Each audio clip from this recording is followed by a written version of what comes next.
¿Qué tal? ¿Cómo están? Que el Señor les bendiga mucho.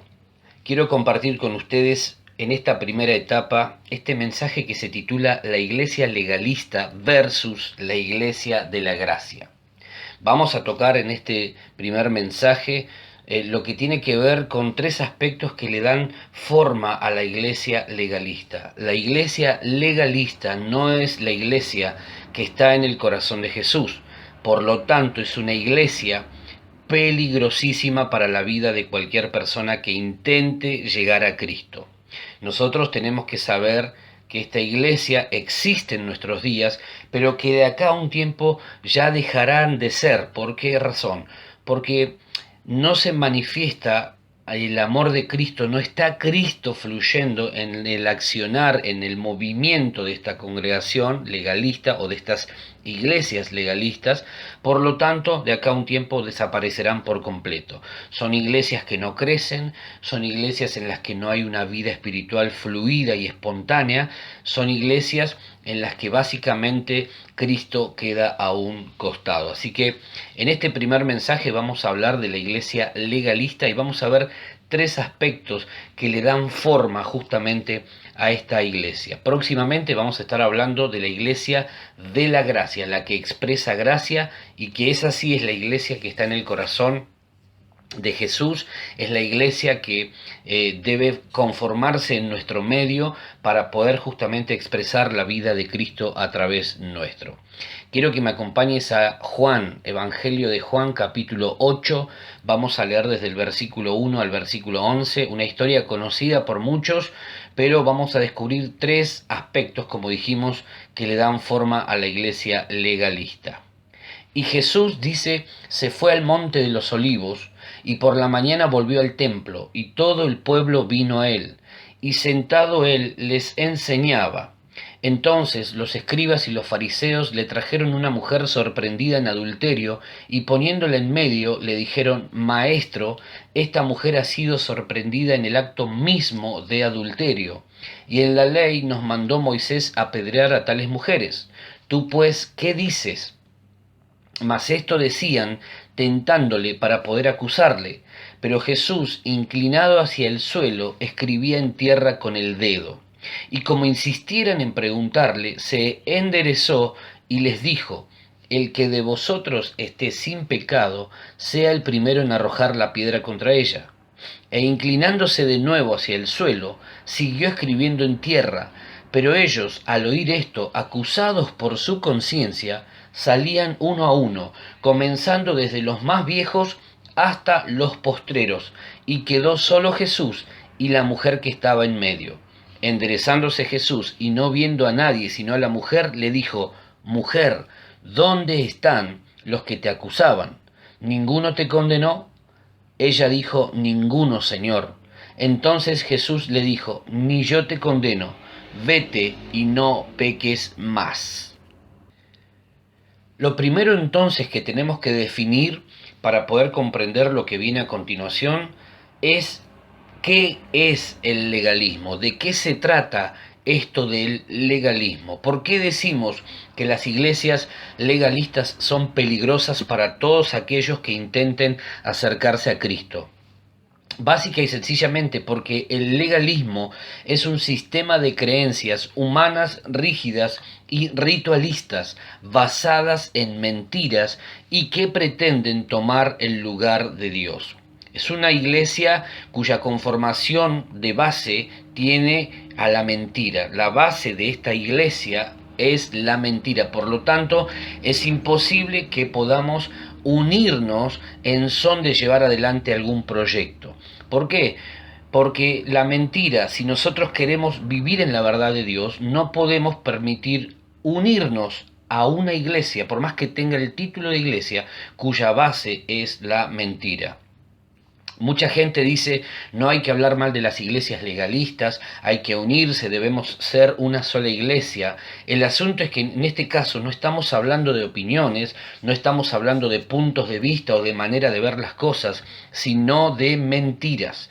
Es imposible que, si nosotros queremos conformar la iglesia que está en el corazón de Jesús, nos unamos a una congregación, por más que tenga el título de iglesia y diga lo que diga, cuya base es la mentira. Vamos a tener serios conflictos si tomamos ese camino de la unidad como un argumento para tratar de conciliar partes que de alguna manera ya están divididas.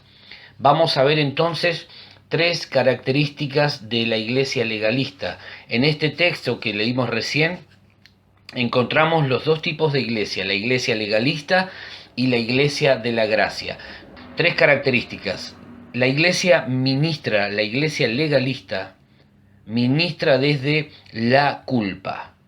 La culpa. Debemos comprender que el legalista es una persona súper rígida que manipula a los demás utilizando como medios la culpa y el miedo. La rigidez es un problema porque o termina quebrando a otros o nos termina quebrando a nosotros. La persona rígida es aquella que no se mueve un milímetro de su pensamiento, no cambia fácilmente su proceder, su manera de pensar, su manera de actuar. Es una persona que cree que lo que dice, sostiene y afirma es Dios mismo hablando. Y eso es peligrosísimo. Cuando eso sucede, el legalista manipula a través de la culpa y el miedo a las personas que están a su alrededor. Si vos no haces lo que yo te digo, entonces te va a suceder tal cosa. Y ese es el elemento de manipulación que suelen utilizar muchos líderes en nombre de Dios para mantener cerca a aquellas personas que justamente son presas de la culpa y el miedo. Para manipular a alguien siempre se utilizan estas dos emociones, porque con culpa y miedo se puede llevar a cualquier persona de las narices hacia cualquier lugar. Cuidado con esto. Miremos lo que dicen los versículos 3 al 5. Entonces los escribas y los fariseos le trajeron una mujer sorprendida en adulterio y poniéndola en medio le dijeron: Maestro, esta mujer ha sido sorprendida en el acto mismo de adulterio y en la ley nos mandó Moisés apedrear a tales mujeres. ¿Tú pues qué dices? El religioso, esto lo tenemos que saber perfectamente, el religioso es alguien apegado al legalismo, porque es lo que conoce como método predilecto para retener a la gente. Fíjate lo que sucede en la historia. Los escribas y fariseos de este texto apelaron a la culpa para con esta mujer, intentando mostrar celo, entre comillas, por lo escritural, cuando en realidad lo que estaban haciendo era mostrar su lado más hipócrita. Ahora bien, nosotros no podemos esperar que la gente se sienta acusada y se llene de miedo y aún así permanezcan a nuestro lado. Tenemos que desprendernos de toda forma de hipocresía y de culpabilizar a la gente como método para ganarlos, porque eso nunca va a suceder. La gente no se quedará jamás en un contexto donde solamente se los vive culpando y llenando de miedo. No olvidemos, mis queridos, que el religioso conoce de memoria las escrituras, pero el problema es que esas mismas escrituras que conocen de memoria no han afectado su corazón y su espíritu, solo ha engordado su intelecto, pero eso que conocen, que ha llegado a su intelecto, nunca llegó a nutrir su espíritu. Por lo tanto, pasa lo que pasa en este segundo aspecto que veremos a continuación. Dijimos entonces que el primer método, la primer columna de esta iglesia legalista es la culpa. Vamos a ver el segundo aspecto. Este segundo aspecto es el castigo. El castigo. En el sistema legalista todo gira alrededor del castigo. Los mensajes que se escuchan en estas iglesias legalistas solamente apelan a hablarle a la gente del castigo que vendrá si no hacen las cosas como Dios manda. Son aquellos predicadores que te dicen: si vos te vas de este lugar, el infierno se va a desatar en tu contra y vas a ser quemado y vas a vivir un montón de situaciones difíciles. Has escuchado seguramente gente que usa esta metodología bien perversa para retener a las personas. Si te vas de esta iglesia, el infierno va a venir contra vos y te va a pasar esto y tu familia esto y aquello. Son personas que literalmente maldicen a aquellos que acceden o buscan otro tipo de posibilidades, entendiendo que donde están nada sucede. ¿Cuándo va a predicar de la ira de Dios? Dicen algunos. ¿Por qué no se predica del juicio de Dios? ¿Dónde está la voz profética?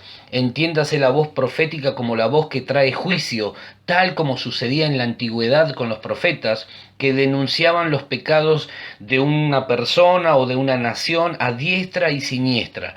¿Por qué? Y porque el legalismo considera espiritual juzgar y condenar a aquel o a aquellos que pecan. Por supuesto que el legalista pasa por alto los pecados propios. El legalista es un denunciador serial de pecados ajenos, pero escondiendo los propios. Es decir, denuncia, tiene la habilidad para ver y denunciar el pecado ajeno, pero tiene también la misma capacidad, la misma habilidad para esconder sus propios pecados. Miremos lo que dice el versículo 7. Y como insistieran en preguntarle, se enderezó y les dijo: el que de vosotros esté sin pecado, sea el primero en arrojar la piedra contra ella. Principio espiritual. El legalismo divide, la gracia une. El legalismo divide, la gracia une. Esa es la razón por la que nunca podremos permanecer unidos a quienes viven con el legalismo a flor de piel. Jesús, en este caso, siguiendo el texto del versículo 7, los confronta y allí no pueden resistir la pregunta o el desafío fulminante del Señor. Notemos que Jesús les dice: el que de ustedes esté sin pecado. No les dice: el que de ustedes nunca haya adulterado. ¿Qué significa esto? Que para el Señor no hay diferencia alguna en cuanto al pecado. Es decir, no hay pecados chicos ni hay pecados grandes. Son pecados y punto. Tu pecado, por más que sea del color que sea, no se diferencia en nada del pecado ajeno. Ese que vos quizá has escuchado que fue denunciado. Hay pecados y listo, hay pecados y punto. Y el pecado para Dios no es pecado grande ni chico. Dios no hace diferenciación alguna en cuanto al pecado. El pecado, si no es confesado, nos aleja, nos separa de Dios. Ahora, el legalista es un experto en medir el pecado ajeno, es decir, utiliza un pecadómetro que le permite medir justamente cuán grande es el pecado ajeno y cuán pequeño e insignificante el propio. En mi barrio, no sé cuál será la definición en el tuyo, pero en mi barrio eso se conoce como hipocresía. Paradoja. El legalista quiere gracia para cuando se trata de tratar su pecado, pero quiere ley para cuando hay que tratar con el pecado ajeno. Quiero dejar bien en claro esto. El pecado fue la razón, el motivo por el cual Jesús vino a este mundo a morir. Por lo tanto, no debemos minimizarlo. No es esa la intención. Lo que sí quiero transmitirte por medio de este mensaje es que Dios amó, ama y amará a este mundo, no al sistema que rige en el mundo. Ama a quienes habitan este mundo. Por eso envió a su Hijo a morir por la humanidad y ahora aguarda por cada uno. Mientras tanto, lo que hace es, a través de su iglesia, esa iglesia que puede expresar gracia, amar a cada uno de los seres humanos que habitan este planeta Tierra. No es tarea de la iglesia juzgar y condenar a la gente. Es tarea de la iglesia predicar y manifestar el amor de Cristo de todas las formas posibles, amando a la gente, orando por ellos, acompañándolos, mostrando comprensión, etcétera, etcétera, etcétera. El mensaje de la iglesia, al no ser recibido por la gente, ya de por sí provoca juicio en la gente. Pero no caigamos nosotros en el legalismo. No te asocies a personas que en nombre de Dios van por la vida denunciando pecados ajenos, pero que nunca tienen tiempo para mirar los propios y piensan que agradan a Dios solamente porque le cuentan a otros lo que otros hicieron, pero ocultan descaradamente lo que ellos hacen. Hace un tiempo atrás supe de la existencia de un hombre aquí en una ciudad cercana, propietario de varios negocios, que en una oportunidad vio como su hija entró en una situación de pecado y la expuso este hombre, intentando mostrar, queriendo aparentar más que mostrar su espiritualidad y su corazón para con el Señor. Expuso públicamente a su propia hija frente a toda la iglesia a la que él pertenece, porque su hija había justamente entrado en una situación de adulterio. Cuando se le pregunta a él, o su pastor le pregunta cómo trataba él el tema de sus negocios para con el municipio local, este hombre le dice descaradamente: los tengo que coimear porque si no, no hay manera de poder continuar adelante. Es decir, este tipo de personajes, este tipo de personas abundan o deambulan también en nuestro medio y muchas veces se jactan de ser celosos, entre comillas, en cuanto al cumplimiento de ciertas cuestiones escriturales, pero tienen la habilidad de hipócritamente pasar por alto sus propios pecados. Es decir, son jueces letales e implacables de pecados ajenos, pero son hipócritas, descarados en cuanto al uso y al trato que le dan a el pecado en su propia vida. Tenemos que tener mucho cuidado con este tipo de personajes. Eso es entonces lisa y llanamente hipocresía, y el legalista necesita la hipocresía como elemento fundamental para su subsistencia. Mucho cuidado con esto.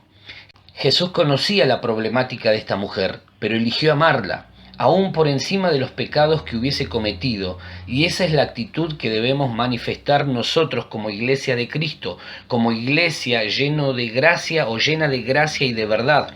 No tornarnos denunciadores seriales de pecados ajenos. Miremos lo que ocurrió con Juan el Bautista, pero primero vamos a Isaías 43. Dice: vos que clama en el desierto, preparad camino a Jehová, enderezad calzada en la soledad a nuestro Dios. Isaías hablando de lo que luego iba a ser la misión de Juan el Bautista.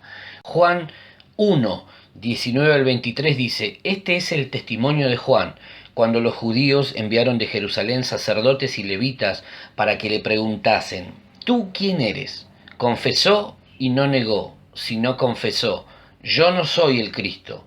Y le preguntaron: ¿qué pues? ¿Eres tú Elías? Dijo: no soy. ¿Eres tú el profeta? Y respondió: no. Le dijeron: pues ¿quién eres? Para que demos respuesta a los que nos enviaron. ¿Qué dices de ti mismo? Dijo: yo soy la voz de uno que clama en el desierto: enderezad el camino del Señor, como dijo el profeta Isaías. Juan capítulo 3, versículo 30 dice: es necesario que Él crezca, pero que yo mengüe. Juan hablando de cuál era acá su tarea, a qué había sido comisionado por Dios. Juan dice: yo soy la voz de uno que clama en el desierto. Vine a preparar el camino del Señor, tal como lo anunció Isaías. Es necesario, dice, que para que eso ocurra yo mengüe y Él, Cristo, Jesús, crezca. Juan había sido comisionado entonces por Dios para menguar, para decrecer y ser aquel que preparara el camino para la primera venida de Jesús. Pero algo pasó, algo ocurrió en la vida de Juan que terminó desviándose de su tarea encomendada por Dios. En Mateo 14, te recomiendo que leas los primeros 12 versículos, vemos que Juan muere decapitado por denunciar y marcar el pecado de Herodes. ¿Quién lo mandó a hacerlo? Nadie. Él tenía que preparar el camino del Señor, anunciar el mensaje de Cristo y menguar para que la figura de Jesús crezca.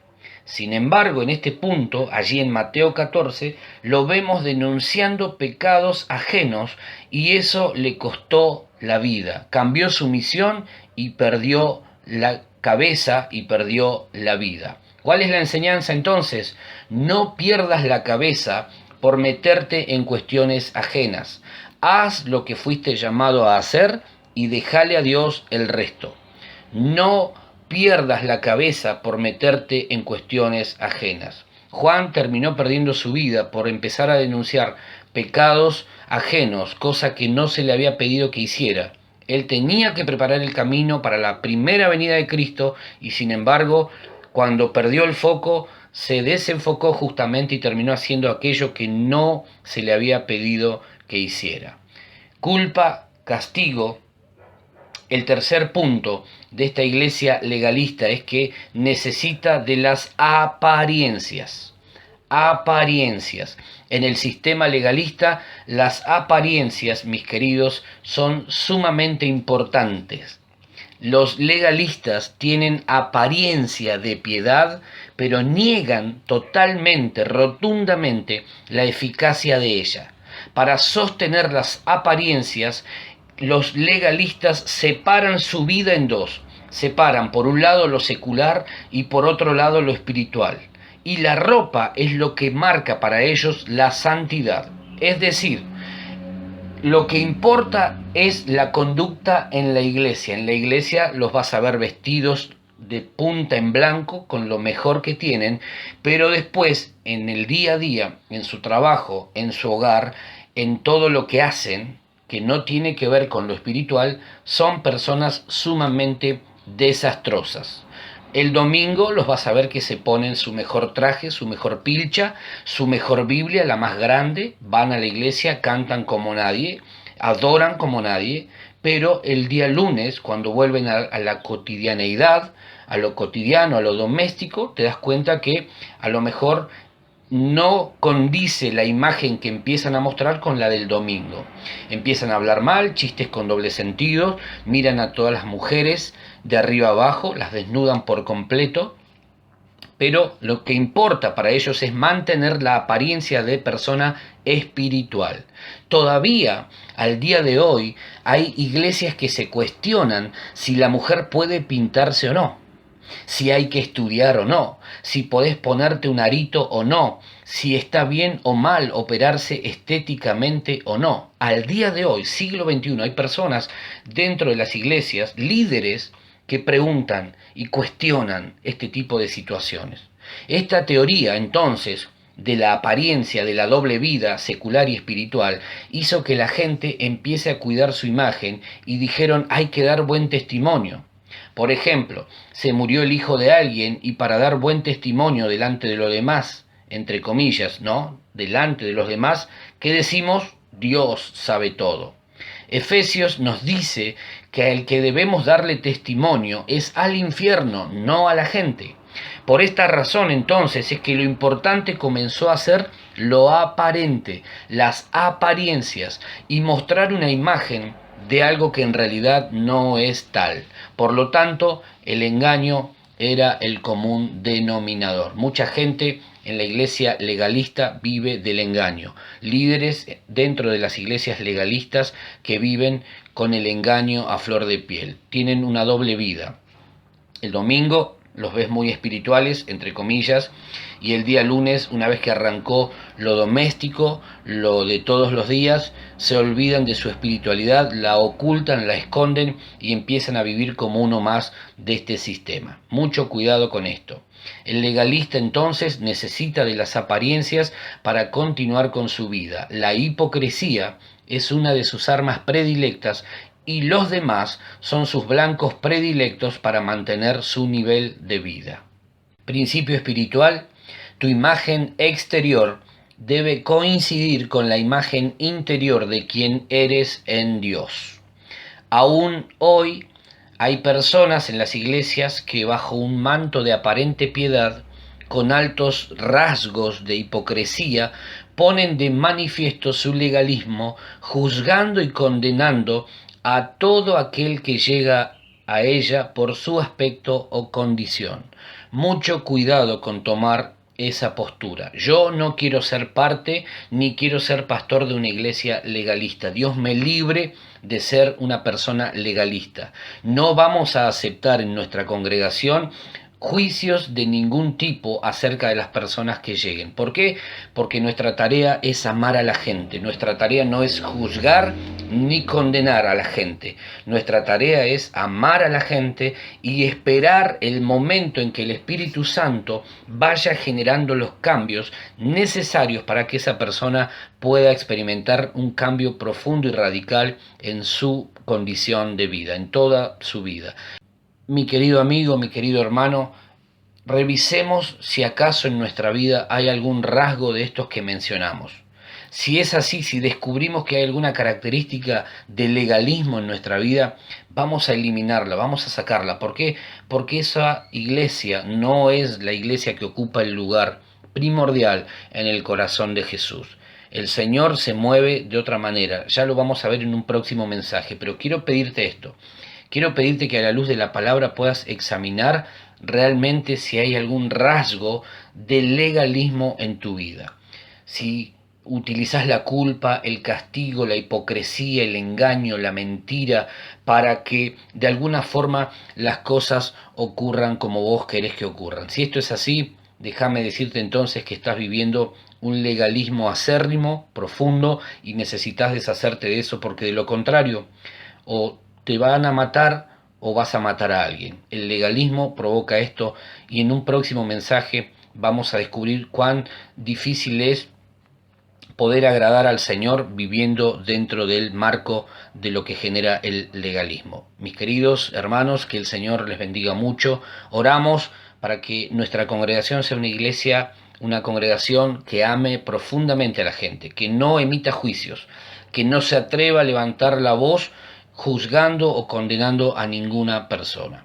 Oro en esta hora para que tu corazón y mi corazón sea tan marcado por el amor de Dios que cuando alguien llegue a nuestra iglesia lo único que podamos hacer es expresarles cuánto los amamos, porque de la misma manera que hoy amamos a esa gente es la misma manera en que nosotros hemos sido amados por nuestro gran y maravilloso Jesús. Que el Señor te bendiga mucho, que tengas una linda jornada. Nos estamos viendo, Dios mediante, en cualquier momentito. Un abrazo grande a todos.